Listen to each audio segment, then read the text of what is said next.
Maayong buntag.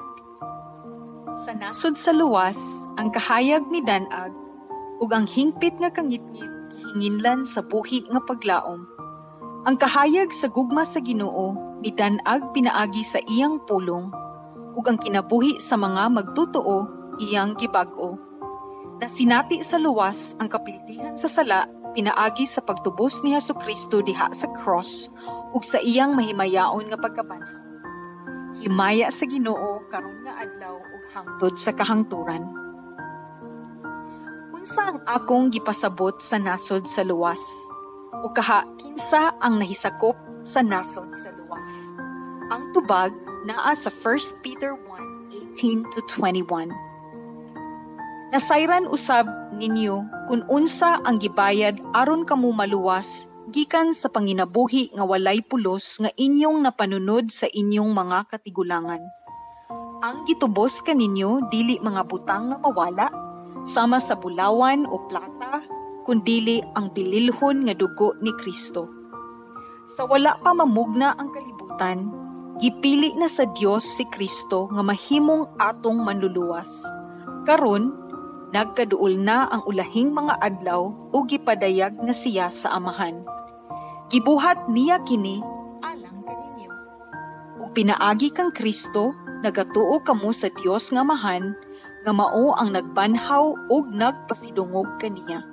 Pusa, ang inyong pagtuo anaa sa Dios ug nagalaom kamo kaniya nga kamo banhawon ug pasidunggan usab niya. Kita nga nagadawat sa gasa sa kapasayloan sa sala, nahimo na nga mga anak sa Ginoo, pinaagi sa spiritual adoption or espirituhanon nga pagsagop. Sa John 17:16, si Hesukristo nagaingon, dili sila iya sa kalibutan, ingon nga ako dili usab iya sa kalibutan. Ug ang atong pagkalungsuranon, nahimo na nga langitnon, ug ang atong panginabuhi muuyo na sa kabubuton sa Ginoo. Ang Ginoo nga labaw nga makagagahom paghatag sa tanan natong panginahanglanon, dili sa tanan natong kagustuhon. Ang tao walay katagbawan ining kinabuhia tungod kay sa kinailadman sa iyang kasing-kasing, gusto niya nga makuha ang tanan niyang gusto sa labing dali nga panahon. Daghan og gusto ang tao nga makab-ot sa dili pa siya mamatay. Apan ang tao walay bug-os nga kontrol sa kinabuhi or sa adlaw sa iyang pagkamatay. Subo kini nga pamalandungon ug lawom kaayo ang kahawang sa kalag nga wala mahibalo kung asa ang iyang luna pagkahuman sa kamatayon. Ang tinuod nga kaluwasan is an irresistible grace o grasya nga dili madumilian. Tungod kay ang pagtuo diha ni Kristo dili man kabubuton sa tao, pinaagi man sa gahom sa Espiritu Santo nga maoy maghatag og buhi nga pagtuo. In Ephesians 2:8-9, kay tungod sa grasya sa Dios, naluwas kamo, pinaagi sa inyong pagtuo kang Hesukristo. Kini gasa gikan sa Dios ug dili pa maagi sa inyong mga binuhatan. Unda nga ang inyong pagkamapasigarbuhon. Romans 8:15-16, kay ang Espiritu nga inyong nadawat, wala maghimo kaninyo nga mahadlukon sama sa inyong gibati kaniadto sa dihang mga ulipon pa kamo. Hinuon, naghimo kini kaninyo nga mga anak sa Dios. Karon, pinaagi sa Espiritu Santo, makatawag na kita sa Dios nga Amahan. Ang Espiritu Santo uban sa atong espiritu mao ang nagapamatuod nga kita mga anak sa Dios. Ang atong langitnong Amahan dili sama sa tawhanon nga amahan. Siya omniscient o nahibalo siya sa tanan. Tungod kay siya mao man usab ang Espiritu Santo. Wala tay matago gikan kaniya. Tungod niini, ang Ginoo nasayod sa tanan natong panginahanglan bisan sa wala pa ni nato pangayua gikan kaniya. Kita nga mga anak sa Ginoo hatagan niya og wisdom or kaalam pinaagi sa iyang pulong aron mabuhat nato ang iyang kabubuton. Sugdan nato ang atong pagtuon sa pag-ampo. Langitnon nga Amahan, Ang imong hinigugma nga anak nga si Hesukristo nagtudlo kanamo diha sa sulat ni Matthew 4:4, apan mitubag si Jesus kaniya, ang kasulatan nagaingon, dili lang sa pagkaon mabuhi ang tawo, kundili sa matag pulong usab sa Dios. Tagai ko og kaalam ug mapailubon nga paglahutay sa pagpaambit sa akong mga nakatunan sa pinulungan nga Cebuano. Isip pasalamat sa imong kaayo kanako. Pililhon ikaw labaw sa tanan. Gihatagan mo ako sa panahon, pribilehiyo ug katinguhaan sa pagtuon ug pagtudlo. Himo ako nga matinud-anon uyon sa pagtutudlo nga Kristohanon. Ang imong himaya mao ang among kadasig diha sa pagtuon ug pagtudlo. Ako usab nga pangayoon diha kanimo, nga hupayon nimo ang kasing-kasing sa mga nagapaminaw. Tagai sila sa gugma ug pagsabot sa imong pulong, kay ikaw lamang ang makausab sa kasing-kasing sa tao. Amen. Lesson number 2. Introduction to the Bible. Is the Bible reliable? In Cebuano, pasiuna nga kabahin sa Biblia, kasaligan ba ang pulong sa Ginoo? Lessons gleaned from the following resources: Old Testament Survey and New Testament Survey from Paul and Benware, Fundamentals of the Faith by John MacArthur, taught and translated in Cebuano by Anachin P. Guevara, dated July 13, 2024. Duha ka tumong sa atong pagtuon. Una, ang paglig-on sa iglesia sa luwas. Ang iglesia nagpasabot og komunidad o kaha simbahan. 1 Timothy 3:15b, kita nga mga tumutuo mao ang iglesia sa buhi nga Dios. Ang iyang gisaligan nga magbarog ug maglaban sa kamatuoran. Ang ikaduhang punto sa atong pagtuon, paglig-on sa atong pagtuo diha sa pulong sa Ginoo. 2 Timothy 3:16-17, ang tibuok nga kasulatan gisulat pinaagi sa gahom sa Dios ug mapuslanon kini sa pagtudlo sa kamatuoran, sa pagpadlong, sa pagtul-id sa sayop, ug sa pagtudlo sa matarong nga panginabuhi, aron nga ang tawo nga nagaalagad sa Dios maandam sa pagbuhat sa tanan nga maayong buhat. Ang Bible nag-angkon sa walay pagduha-duha nga ang Ginoo mao ang iyang tagasulat. Dunay 7,000 or 7,000 noon nga pinulungan sa tibuok kalibutan ug 600 or 600 lamang ang naikumpleto nga paghubad sa lain-lain nga pinulungan. 90% sa kalibutan walay kumpleto nga paghubad sa daan ug bag-o nga kasulatan sa pulong sa Ginoo. Kini sumala sa Spring 2024 Journal Entry from the Master Seminary ni Joseph Jacovich. Siya usa ka Harvard University Associate Professor sa Old Testament ug Managing Editor sa Master's Seminary in Sacramento, California. So bulahan kita nga mga Cebuano nga magtotoo nga naa kitay Biblia sa Cebuano ug Tagalog nga pinulungan. Dapat magmalipayon ta inubanan sa kadasig sa pagtuon, isip pasalamat sa kaayo sa Ginoo natong mga Filipino Cebuano believers. Kining akong gitudlo kaninyo dili ni myths or legends. Kay sukad pa sa pagsaka sa langit ni Hesukristo, ang unang nga simbahan nagbunga na og Bible scholars, sama ni Polycarp of Smyrna nga tinun-an ni Apostle Paul during 69 AD.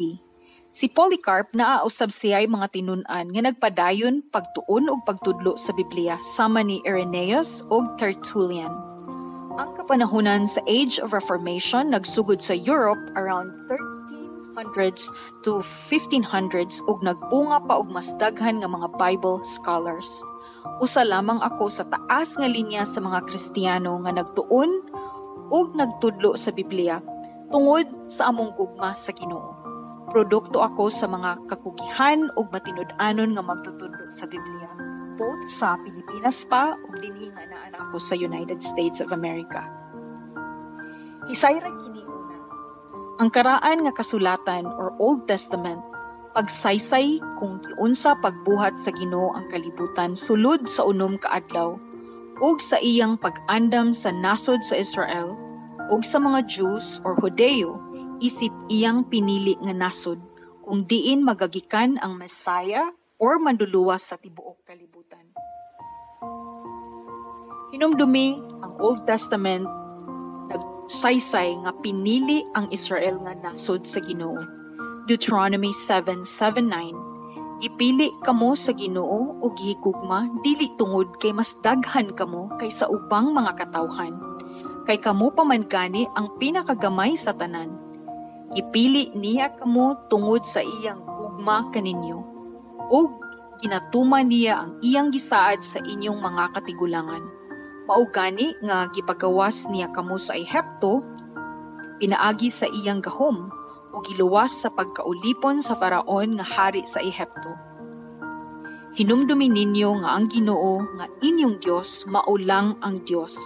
Masaligan siya nga Dios o ginatuman niya ang iyang kasabutan ug mga saad.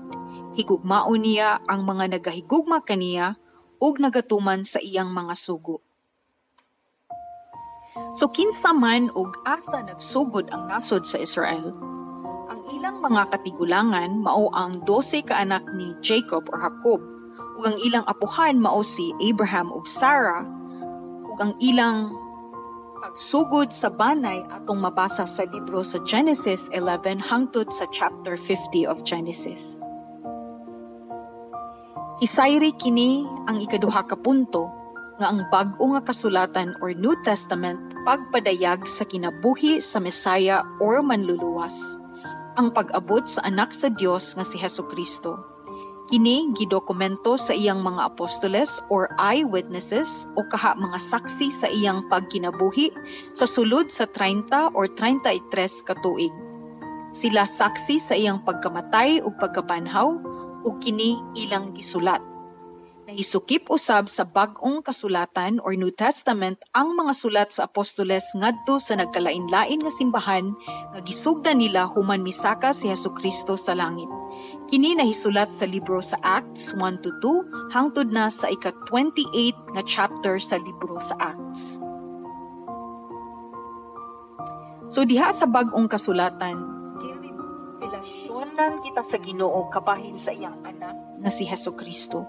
Hebrews 1:1-3. Sa unang panahon, daghang higayon nga misulti ang Dios ngadto sa atong mga katigulangan pinaagi sa mga propeta ug sa nagkalain-lain nga pamaagi.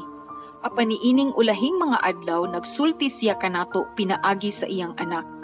Pinaagi kaniya gimugna sa Dios ang tibuok kalibutan ug siya usab ang iyang gipili nga manag-iya sa tanan. Diha kaniya makita ang nagsidlak nga gahom sa Dios ug kun unsa ang Dios mao usab siya. Siya mao ang nagabuot sa tanang mga butang sa tibuok kalibutan pinaagi sa iyang gamhanan nga pulong. Sa dihang nahinluan na kita sa atong mga sala, milingkod siya sa tuong dapit sa makagagahom nga Dios didto sa langit. Hinumdumi kining upat ka punto kung giunsa o kinsa ang gitugyanan sa Ginoo sa pagbuhat o pagsulat sa Biblia. Una, ang Biblia or Bible gisulat sa gibanabana nga 40 kalain-lain nga tao. Ang ikaduha, ang kini nga mga tagasulat nagpuyo sa lain-lain nga nasod ug lain-lain ang ilang kultura. Ang ikatulo, ang orihinal nga mga dokumento gisulat sa 3 ka pinulungan, Hebrew, Aramaic ug Greek. Nagpuyo sa lain-lain nga mga panahon ug sa sulod sa 1400 BC hangtod sa 90 AD sila nagsulat. So the Bible is a library of 66 books. Kung duna kay Biblia, duna kay personal nga librarya. Ang Biblia adunay kan-uman ug unom or 66 ka libro. Apan usa lamang ang iyang tema. Usa lang ang buhi nga Ginoo, ang Trinidad nga Dios, magbubuhat sa kalibutan ug sa tao, ug siya usab ang manluluwas. Angay ni natong hinuktukan nga lain-lain ang mga nagasulat or author sa Bible. Nagsulat sa gidugayon sa pipila ka libo ka tuig ug lain-lain ang ilang propesyon sa kinabuhi. May mga nagsulat nga hari sama ni King Solomon ug pari sama ni Samuel. May mga magbalantay sa karnero, mag-uuma, mangingisda, doktor, historians. Ang uban nakaagi sa formal nga edukasyon sa ilang panahon ug ang uban wala. Apan, wala sila magsulat og lahi-lahi nga opinyon. Isulat nila ang mga kamatuoran nga gidiktar through inspiration sa Dios sa pagdumala sa Holy Spirit or sa Espiritu Santo. Ang tinuod nga simbahan nga nagahimaya sa Ginoo magatudlo gayud niini nga ang pulong sa Ginoo balaan ug inspired by the Holy Spirit. Ang pulong sa Ginoo gisulat sa tawo nga gigahuman sa Espiritu Santo. 2 Timothy 3:16-17, ang tibuok nga kasulatan gisulat pinaagi sa gahom sa Dios ug mapuslanon kini sa pagtudlo sa kamatuoran, sa pagpadlong, sa pagsakto o pagtulid sa sayop, ug sa pagtudlo sa matarong nga pagkinabuhi. Aron ang mga tawo nga nagaalagad sa Dios maandam sa pagbuhat sa tanang maayong buhat. So ang atong Biblia adunay Old Testament or karaan nga kasuguan, duna siyay katluan o siyam or 39 ka mga libro. Ang bag-o nga tugon or New Testament adunay 7 kaluhaan og 7 or 27 ka mga libro. So nganong mahinungdanon man nga magtuon kita sa Biblia? Ang first, the Word of God is infallible. Ang pulong sa Ginoo walay sayop ug dili masayop sa kinatibuk-an niini. Tungod kay ang motibo sa Dios mao ang pagtudlo sa tawo ngadto sa pagkamatarong. Psalm 19:7, ang kasuguan sa Dios hingpit nagapadasig kini sa atong kinabuhi. Ang mga katudluanan sa Ginoo kasaligan ug ang nagahatag og kaalam sa mga walay alamang. Mahinungdanon ang pulong sa Ginoo tungod the Word of God is inerrant. Kini walay kasaypanan sa tanan niyang bahin. Na ako'y pangutana, magasalig ka ba sa tawo nga bakakon? Or sa pangulo or sa tawo nga ang pulong dili mo takdo sa iyang buhat? Ang Ginoo kasaligan. So ang pulong sa Ginoo kasaligan. Proverbs 35:6, ang matag pulong sa Dios kasaligan gayud, sama siya sa usa ka taming ngadto sa mga nagadangup sa iyang pagpanalipod. Ayaw dungagi ang iyang mga pulong. Kay kun himuon mo kini, iya kang badlungon ug ipakita niya nga bakakon ka.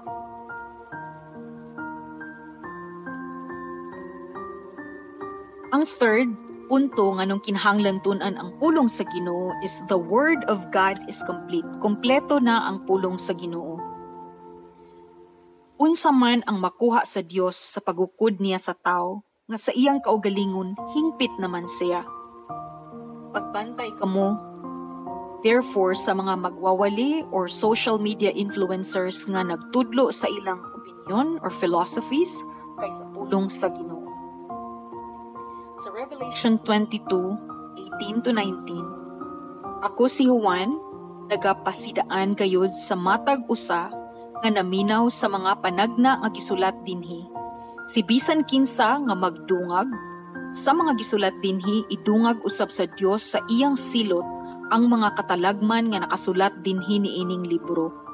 Ug ang magkuha sa mga panagna nga gisulat dinhi niini kuhaon sa Dios ang iyang bahin sa bunga sa kahoy nga nagahatag og kinabuhi. Ug dili siya pasudlon dito sa balaan nga syudad nga gipanghisgutan dinhi nga libro. Ang ikaupat, dapat natong tun-an ang pulong sa Ginoo because it is authoritative and final. Makagamhanan ug walay katapusan. Ang mga inhenyero or arkitekto may abilidad sa pagtukod sa taas nga mga building. Apan dili sila makahimo og bisan usa lamang kapanganod sa langit. Psalm 119:89, ang imong pulong Ginoo magpadayon nga lig-on sa walay katapusan sama sa langit. Ang ikalima nga rason nganong tun-an ang pulong sa Ginoo, the Word of God is sufficient. Kini hingpit nga igo alang sa imong pagpanginahanglan. Usbo nako ang tao walay katagbawan ni ining kinabuhia, tungod kay ang atong kasing-kasing hakog ug mahadlokon. Ang silot sa sala kamatayon, gusto nato makabot ang tanan natong gusto sa dili pa maabot ang adlaw sa paghukom. At imanon nato dapat ang atong espirituhanon nga panginahanglan, dili lamang ang material nga panginahanglan. John 6:35-38 miingon si Jesus, "Ako mao ang pagkaon nga nagahatag og kinabuhi. Ang nagaduol og nagatuo kanako, dili nagayud pagagutmon o pagauhawon." Ang sixth rason, ikaunom nga rason nganong magtuon ta sa pulong sa Ginoo, ang Word of God accomplishes all His promises. Tumanon sa Ginoo ang iyang mga saad diha sa iyang pulong. Isaiah 55:11, "Mauusab ang mga pulong nga akong gisulti, dili kini makawang, kun dili tumano niini ang akong tumong ug mulampos kini sa katuyuan sa akong pagpadala niini." 7 nga rason, the Word of God assures us of our salvation. Ang pulong sa Ginoo naghatag og kasiguruan sa atong kaluwasan. John 1:1, I'm just gonna read John 1-14. "Sukad pa kaniadto, ana ang gitawag nga pulong. Ang pulong kauban na sa Dios ug ang pulong mao ang Dios." John 1:4, "Ang pulong mao ang sinugdanan sa kinabuhi ug kini nga kinabuhi sama sa suga, kay mao kini ang nagalamdag sa hunahuna sa mga tawo." John 1:14, "Ang pulong nagpakataw og nakig-uban kanato. Nakita namo ang iyang kadungganan, ingon nga bugtong anak sa amahan, maluluyon gayud siya ug pulos ka matuoran ang iyang gipanulti." John 14:6, mitubag si Jesus kaniya, "Ako mao ang dalan, ang kamatuoran ug ang kinabuhi. Walay makaadto sa amahan kun dili pinaagi kanako." Ang Ginoo mapailubon kaayo ug hingpit sa pag-andam ug pagtudlo kanato sa iyang pulong. Siya buutan ug maayo, iyang gituyo nga ang tawo nga adunay kagawasan sa pagpili or freedom of choice. Naa nato ang tulubagon sa pagdawat ug pagsalikway sa iyang mensahe. Ug ang Kristohanong kinabuhi usa ka panaw or journey sa pagkabalaan or holy. Apan wala pa kita mahingpit. Dunay daghan nga okasyon sa pagpakasala. Apan mao nga gikinahanglan gyud nato ang pulong sa Ginoo, ang tabang sa Espiritu Santo. Samtang magtuon kita sa pulong sa Dios, mas mahibaluan nato ang iyang kinaiya ug mahisayran sad nato nga lisod ang pagpakigbatok sa personal nga sala kun wala ang iyang pagtabang. Ang atong daily life or panginabuhi mahibulag usab sa trend sa kalibutan. Apan ang Ginoo tagaan ta niya sa pagtuo, paglaom ug paghigugma.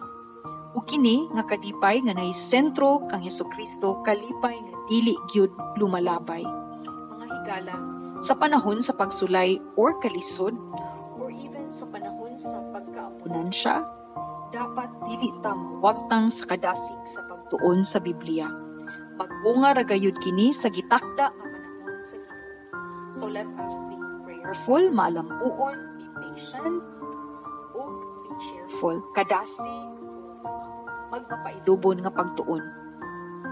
Ang akong pag-ampo nga ang Ginoo, ang Espiritu Santo maghatag og kahayag ug kadasig sa inyong salabutan diha sa pagbasa sa pulong sa Ginoo, sa pagkinabuhi nga malinawon, malipayon ug mabungahon diha ni Hesukristo, atong Ginoo nga dalaygon labaw sa tanan.